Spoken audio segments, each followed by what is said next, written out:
జనసేన, జై బీజేపీ, జై హింద్.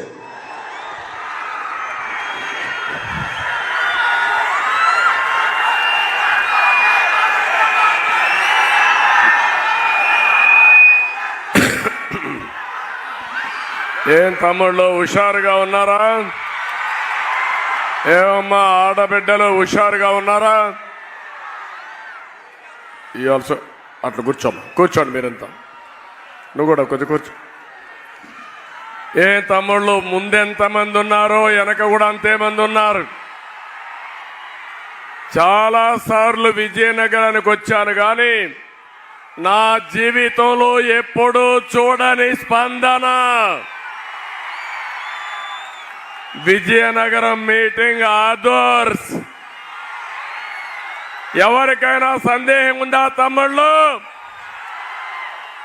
విజయం కూటమిది, అవునా కాదా అని అడుగుతున్నా. గట్టిగా చప్పట్లు కొట్టి జగన్మోహన్ రెడ్డి ఎక్కడున్నాడో నాకు తెలియదు, అతని గుండెల్లో రైళ్లు పరిగెత్తించే విధంగా గట్టిగా చప్పట్లు కొట్టి చెప్పండి. జగన్, నువ్వన్నావు ఒక సైకోగా సిద్ధం అన్నావు. మేము సిద్ధం అని చెప్పి మళ్ళా ముందుకొచ్చావు.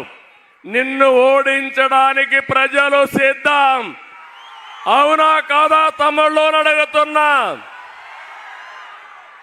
జగన్ మీటింగులు వెలవెల, మన మీటింగులు కళకళ. నేను పవన్ కళ్యాణ్, కేంద్రంలో నరేంద్ర మోడీ, మాది సూపర్ హిట్. ఈ కాంబినేషన్ ఎక్కడా లేదని మరొకసారి మీ అందరికీ విజ్ఞప్తి చేస్తున్నా. ఏదైనా మంచి జరగాలంటే ఈ నాయకత్వానికే సాధ్యం. ఈ రోజుటి వరకు మన వాళ్ళు నామినేషన్లు వేశారు.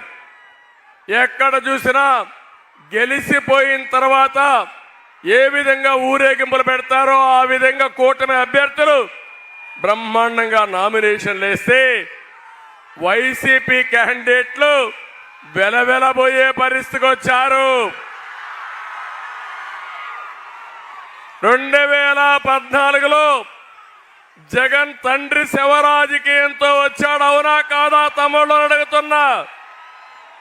2019లో బాబాయి శవంతో వచ్చాడు, ఇప్పుడు గులకరాయి డ్రామాతో వచ్చాడు. నేను చెప్తున్నా, ఈ ప్రజలు వైసీపీకి శవయాత్ర పట్టబోతున్నారని విజ్ఞప్తి చేస్తున్నాను.